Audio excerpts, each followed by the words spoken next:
Avez-vous déjà envisagé que le secret d'un investissement locatif rentable réside dans l'emplacement? Alors comment savoir si le quartier que vous ciblez est sur le point de connaître une explosion économique ou s'il récèle des opportunités cachées qui boosteraient vos loyers? Comment repérer les quartiers où la demande locative est forte et où la valorisation des biens ne cesse de grimper? Êtes-vous prêt à remettre en question vos idées reçues, à explorer une approche stratégique pour dénicher le meilleur emplacement pour votre futur bien? Hello tout le monde, moi c'est Julien, investisseur immobilier passionné depuis plus de 15 ans, marchand de biens, directeur d'une entreprise générale du bâtiment, d'une agence immobilière et fondateur de l'école des investisseurs. Aujourd'hui, je suis ravi de vous retrouver pour parler d'immobilier concret, d'immobilier pour de vrai et notamment de l'importance de l'emplacement dans vos investissements immobiliers. Pour un investisseur, ce choix doit être guidé par des critères capables de booster le rendement locatif et de générer une plus-value significative à la revente. Alors, comment identifier cet emplacement stratégique? Comment repérer les zones où la demande locative est non seulement élevée, mais surtout où les évolutions économiques et urbanistiques vont permettre une croissance des prix? Nous allons vous présenter 11 critères essentiels qui, au-delà des évidences classiques, vont vous aider à prendre une décision éclairée afin de bâtir un patrimoine rentable. Ces critères se basent sur des analyses de données économiques, sur des tendances urbaines et surtout sur des signaux d'investissement qui sont souvent négligés. Lorsque nous parlons d'emplacement, nous ne faisons pas seulement référence à la proximité des transports ou des commerces. Pour nous, investisseurs, il s'agit avant tout d'un levier qui va directement influencer votre rendement et encore une fois, la plus-value à la revente. Un emplacement stratégique va vous offrir un double avantage. Il génère dès le départ des revenus locatifs sécurisés et élevés et sur le long terme, il va vous permettre de bénéficier de cette valorisation exponentielle pour votre patrimoine immobilier. Le choix de l'emplacement va donc déterminer les profits des locataires, les marges de négociation que vous allez obtenir à la revente et même les avantages fiscaux que vous pourrez bénéficier en location longue durée ou courte durée. C'est pourquoi il est crucial de se focaliser dès le départ sur les critères de sélection de cet emplacement. Passons maintenant en revue ces 11 critères essentiels. Critère numéro 1, la proximité avec des zones de croissance économique et des hubs d'affaires. Parce que investir dans un quartier en plein essor, c'est une garantie pour le futur de votre bien locatif. La proximité des centres d'affaires, des zones industrielles et des pôles de compétitivité crée une demande locative forte. Par exemple, un bien situé à quelques minutes des quartiers d'affaires va attirer des professionnels à la recherche d'un logement proche de leur lieu de travail. L'essor des startups, des incubateurs et des centres de conférences dans certaines zones vont aussi dynamiser le marché et contribuer à une hausse progressive des loyers. En choisissant un emplacement proche de ces pôles économiques, vous allez ainsi bénéficier d'une demande constante et d'un potentiel à la revente. Deuxième critère, les projets d'infrastructure et d'urbanisme innovants. Un emplacement prometteur se distingue souvent par des projets d'infrastructure à venir. Pensez aux nouvelles lignes de transport en commun, tramway, métro, aux rénovations des centres-villes ou aux projets d'aménagement urbain. Ces investissements publics et privés qui vont arriver au fur et à mesure des années à venir ont un impact direct sur l'accessibilité et la valorisation du quartier. Un quartier en cours de transformation offre non seulement un potentiel de plus-value important pour plus tard, et aussi une offre d'achat moins chère. L'analyse des PLU, des plans d'urbanisme locaux, est donc essentielle pour anticiper la croissance de la zone. Par exemple, on peut prendre le cas de Toulouse, avec des nouvelles lignes de métro et de tramway qui se développent. Allez peut-être en banlieue à Colomiers avec une ville qui va prochainement être desservie par des transports en commun. C'est une valorisation certaine qui va arriver après le développement de ce moyen de transport. Avant, personne ne va miser sur la ville. C'est donc le moment où il faut investir pour plus tard revendre une fois que les prix auront augmenté grâce à l'arrivée de ces moyens de transport. On peut reprendre autour de Toulouse une ville, Agen, qui elle est en train d'être reliée au TGV pour aller plus rapidement à Bordeaux, à Paris, qui évidemment va prendre de son essor. Mais c'est le cas partout pareil, c'est le cas partout en France. Prenons le cas d'Aix-en-Provence qui, il y a 15 ans de ça, a été relié aussi au TGV en mettant Paris à moins de 3 heures, a fait exploser les prix. Partout en France, il peut avoir soit des métropoles, lignes TGV, soit des villes secondaires, soit même des villes de banlieue qui sont reliées à la métropole. Troisième critère, la fiscalité locale qui peut être plus favorable. Parce que au-delà d'une fiscalité nationale, certains territoires peuvent offrir des avantages fiscaux spécifiques qui peuvent rendre votre investissement locatif encore plus rentable. On doit identifier les zones où les collectivités locales proposent des incitations fiscales et des aides à l'investissement.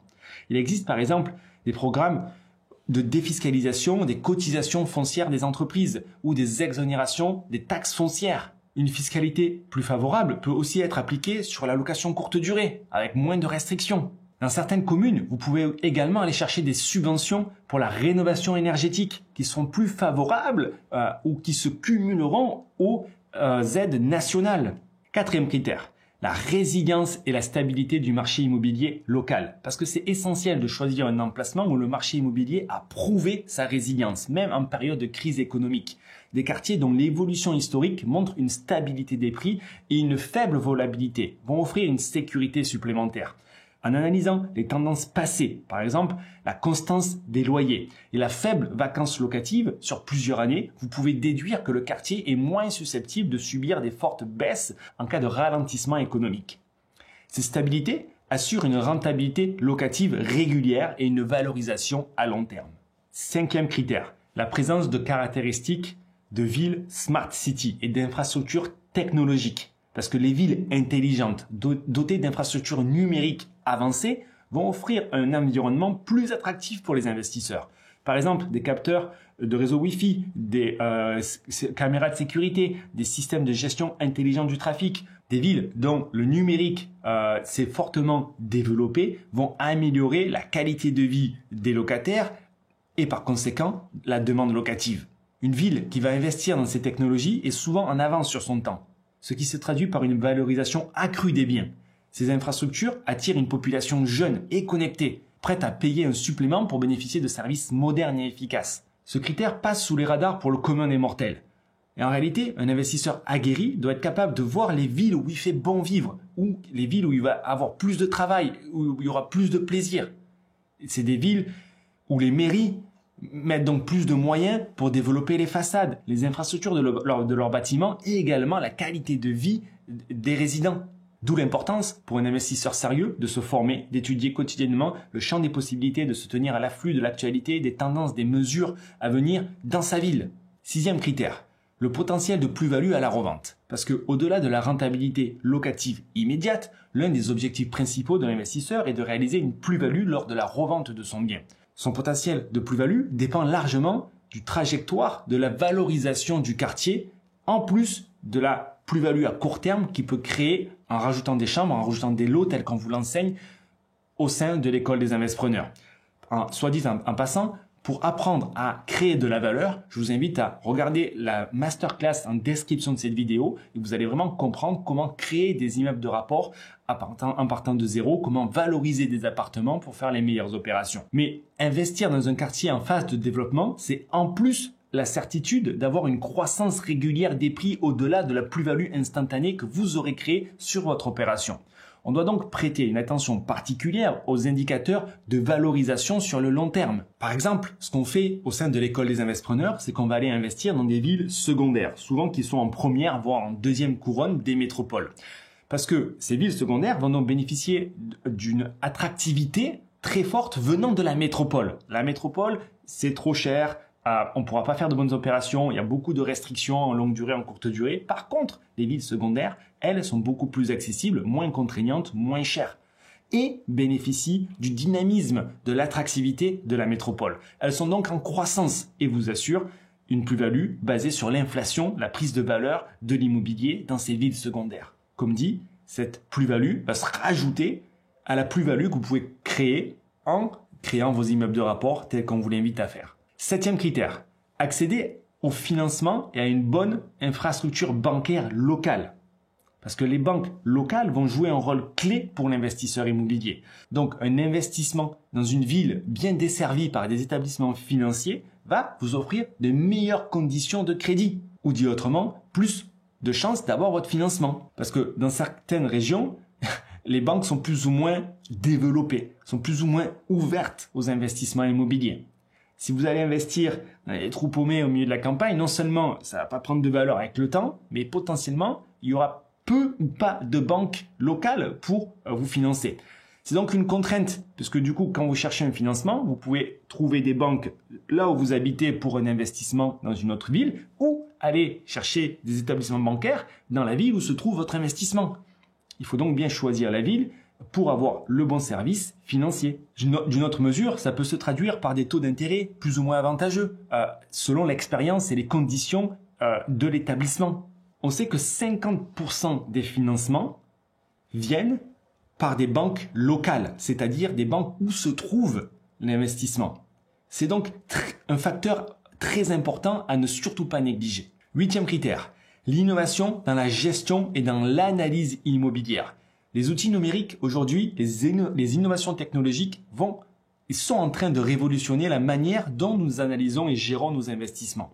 L'accès à des plateformes d'analyse de données, à des logiciels de cartographie, à des outils de suivi de tendance vont vous permettre d'avoir une vision très précise en temps réel du marché. Encore faut-il avoir de la donnée. Si vous choisissez une ville qui n'est pas analysée, qui n'est trop petite pour avoir ces data, c'est mettre en péril vos chances de succès.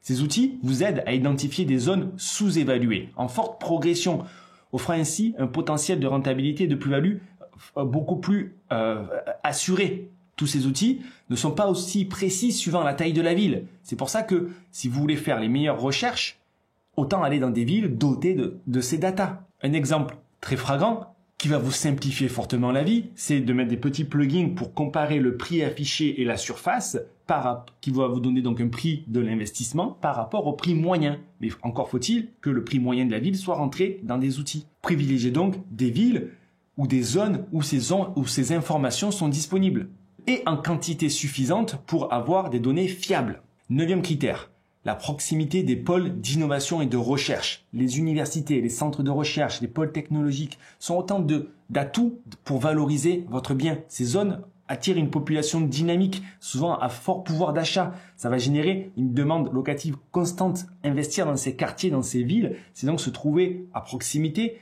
d'une demande sécurisée en termes de loyer, de bons locataires. Vous pourrez bénéficier de l'augmentation des loyers, d'une valorisation des loyers au fur des années, comptant sur une population très qualitative.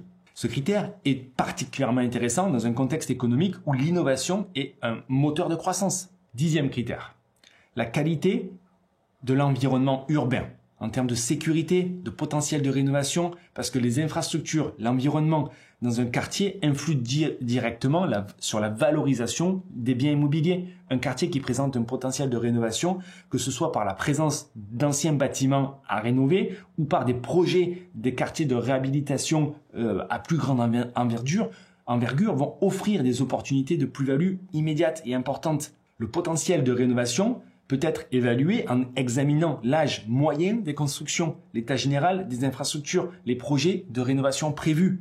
Un investissement dans une zone en transformation peut être extrêmement rentable sur le long terme.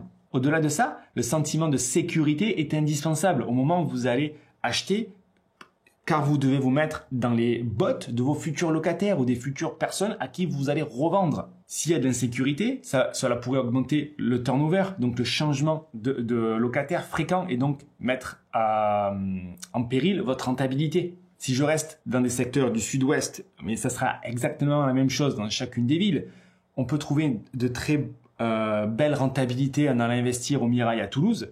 Néanmoins, on peut baser son fait de faire une colocation à des étudiants. Dans la vraie vie, lorsque les étudiants étrangers vont arriver et vont se retrouver au Mirail, ils vont, pour certains d'entre eux, ne pas forcément se sentir en sécurité. Et donc, aller à la première opportunité, aller dans des colocations, dans des quartiers mieux fréquentés. Donc, choisir un quartier sécurisé a une importance primordiale. De même, choisir une ville dont les infrastructures sont en bon état est aussi primordial. Un autre exemple dans le sud de Toulouse, une autre ville, Saint-Gaudens, pour pas la nommer, peut à prime abord laisser apparaître une politique de rénovation totalement inexistante, avec des locaux commerciaux qui sont vides, des façades qui sont dépéries, et donc ne pas inciter et donc ne pas attirer de nouveaux habitants, de nouveaux locataires. 11e critère, la gouvernance locale et les politiques publiques. Parce que oui, le rôle du gouvernement local est déterminant. Les politiques publiques choisissent les investissements qu'ils souhaitent dédier aux infrastructures. Ils ont un budget, ils sont capables de mettre X% de ce budget dans les infrastructures.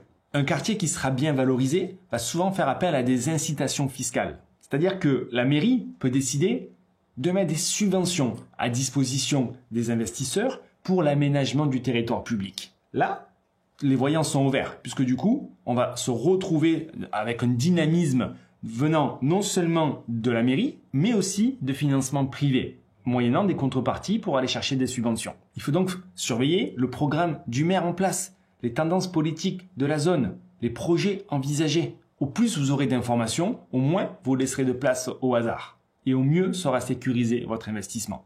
Alors, dans cette troisième partie, on va essayer d'intégrer ces critères dans une stratégie globale. Parce qu'il est rare qu'un emplacement excelle dans un seul de ces critères.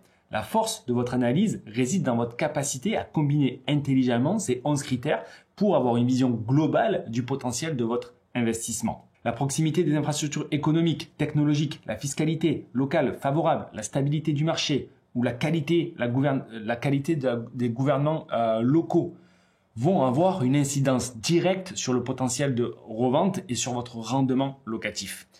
Chaque ville, chaque quartier est unique. Il est donc essentiel d'analyser les données disponibles, de visiter les lieux, de discuter avec les acteurs locaux, les habitants pour contextualiser chaque critère. Par exemple, une zone avec une forte demande locative et un potentiel de rénovation peut paraître intéressant, mais si la fiscalité locale est très lourde, ça va réduire votre rentabilité. De même, un quartier proche des pôles d'innovation sera certainement plus attractif sur le long terme à condition que l'environnement urbain soit entretenu et que la gouvernance locale soit efficace. Il faut donc avoir une vision d'ensemble. Si vous avez des doutes sur la façon dont procéder pour réaliser cette étude de marché de la meilleure manière que ce soit, je vous invite à réserver un appel avec moi à partir du lien qui est en description de cette vidéo, de façon à ce qu'on puisse vous guider au travers des diverses options à votre portée pour prendre de bonnes décisions. Je vous encourage donc à prendre le temps nécessaire pour faire ces études de marché de la meilleure manière que ce soit, à utiliser ces outils numériques pour collecter les données, la densité économique, les projets d'infrastructure à venir, les indicateurs de valorisation immobilière. Cela vous donnera un avantage concurrentiel indéniable pour prendre vos décisions. Par contre, ces données ne vont pas remplacer l'expérience sur le terrain. Il faut donc visiter. Chaque visite vous permettra de confirmer ou d'infirmer vos hypothèses et d'affiner votre analyse. Une observation minutieuse du terrain est un gage de sérieux et de rigueur qui vous aidera à éviter les mauvaises surprises. Évidemment, il va falloir collaborer avec des professionnels du secteur expérimentés. Notaires, agents immobiliers, urbanistes, fiscalistes.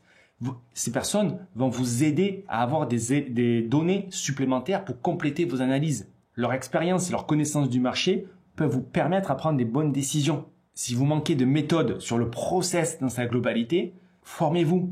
Faites-vous accompagner ou prenez des entreprises clés en main qui vont vous occuper de toutes ces étapes à votre place. Regardez sur investpreneur.com les solutions qui sont à votre disposition. Pour conclure, on va voir comment transformer chaque détail en opportunité de réussite. Parce que choisir le bon emplacement pour votre futur bien locatif, c'est la clé de la réussite. C'est pour ça qu'en combinant ces 11 critères de proximité avec des zones de croissance aux innovations numériques, en passant par l'analyse de la fiscalité locale, du potentiel de développement à long terme, ça va vous donner toutes les chances pour sécuriser, optimiser la rentabilité de votre projet. Il ne s'agit pas uniquement d'un choix géographique, mais plutôt d'une démarche stratégique qui va englober plusieurs aspects. Une analyse rigoureuse et méthodique va vous permettre de transformer chaque détail en opportunité et de faire de votre bien locatif une véritable source de revenus et de valorisation à long terme. Je vous invite donc à adopter une approche proactive, méthodique. Prenez le temps de collecter ces données, d'utiliser les bons outils. L'avenir de votre investissement se construit aujourd'hui à travers des choix réfléchis et stratégiques adaptés aux évolutions du marché. En suivant ces critères, non seulement vous pouvez optimiser votre cash flow et votre plus-value, mais surtout vous allez gagner du temps et éviter de faire des erreurs. Merci d'avoir regardé cette vidéo jusqu'à la fin. Je suis convaincu que grâce à ces 11 critères essentiels, votre stratégie sera bien pensée. Si vous avez la moindre question par rapport à tout ça, n'hésitez pas à la poser en commentaire. Je vous réponds très vite. Salut!